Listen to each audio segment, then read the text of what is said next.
Bienvenue dans un autre cours à distance. Cette vidéo est destinée aux apprenants de première année du cycle secondaire collégial. Période 2, séquence 3, la description d'un lieu. Leçon de langue. Objectif de la leçon, se localiser dans l'espace. Chers apprenants, restez concentrés tout au long de la vidéo. Commençons tout d'abord par un petit rappel. Au cours de 2 vidéos qui précèdent, nous avons vu en activité de lecture et de l'oral la description d'un lieu. Ainsi, on a appris que la description d'un lieu comprend des caractérisants, des localisateurs et l'expression « il y a ». Aujourd'hui, on va voir les différents localisateurs qu'on peut utiliser dans une description d'un lieu. Observation. Observez les vignettes suivantes, puis dites où se trouve l'enfant par rapport à la boîte. Par exemple, dans la première vignette, l'enfant se trouve à gauche de la boîte. À vous de dire maintenant où se trouve l'enfant. Deuxième vignette, l'enfant se trouve à droite de la boîte. Troisième vignette, l'enfant est placé devant la boîte. Quatrième vignette, l'enfant est placé derrière la boîte. Cinquième vignette, l'enfant se situe sur la boîte. Sixième vignette, l'enfant se situe sous la boîte. Septième vignette, l'enfant est dans la boîte. Huitième vignette, l'enfant se trouve entre 2 boîtes. Observez maintenant cette image. Vous vous souvenez de cette classe? Oui, on l'a déjà vu en activité de lecture, dans la partie s'exercer. Cette fois-ci, vous devez observer, puis dire où se trouve Manel. Manel est à côté de la porte. Très bien. Et maintenant, où se trouve Manel par rapport au tableau? Manel est proche du tableau. Manel est près du tableau. Et pour cette fois-ci, Manel est loin du tableau. Dites maintenant où se trouve Manel par rapport au bureau. Manel est derrière le bureau. Que pensez-vous maintenant? Où se trouve Manel par rapport à la classe?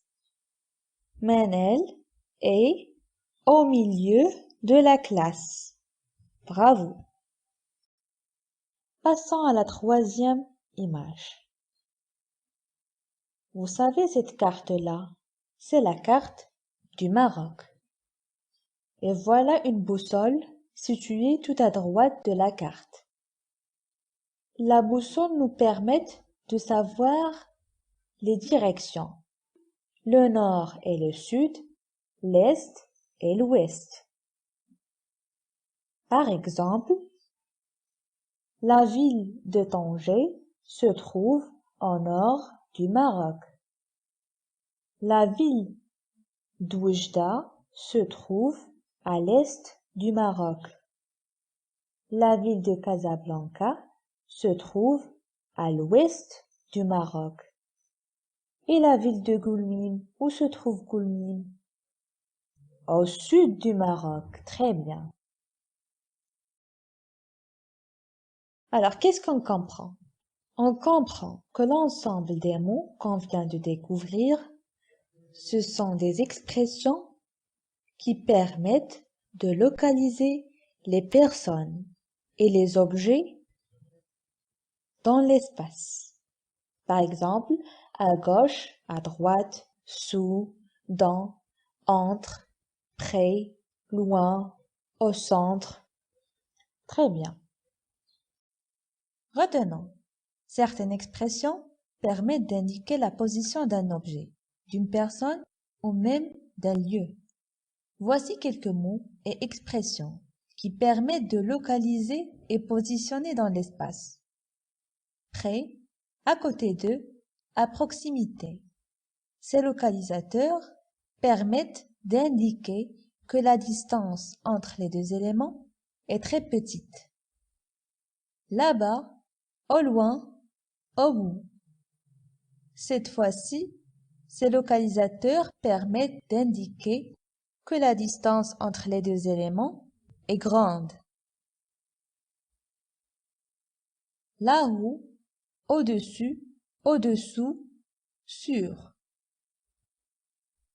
Ces localisateurs permettent d'identifier un élément selon l'axe vertical.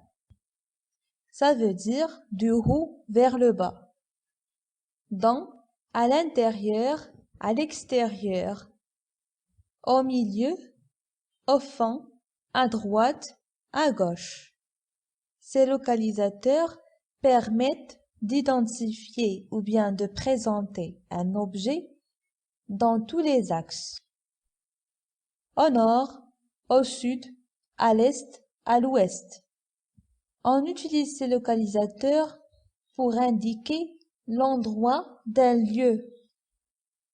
Finalement, pour employer tous ces indicateurs dans notre description, on aura besoin d'un verbe. Par exemple, se situer, se trouver ou tout simplement le verbe être. S'exercer. Évaluez maintenant si vous avez bien compris le cours. Observez l'image ci-dessous, comme je viens de le dire. Ci-dessous, ça veut dire qu'il se trouve sous la question. Puis, répondez aux questions qui suivent. Première question, où se trouve l'horloge par rapport au lit? Deuxième question, où se trouve le cartable par rapport au lit et au bureau? Troisième question, où se situe l'abat-jour par rapport au chevet? Quatrième question, où se situe la chaise par rapport au bureau?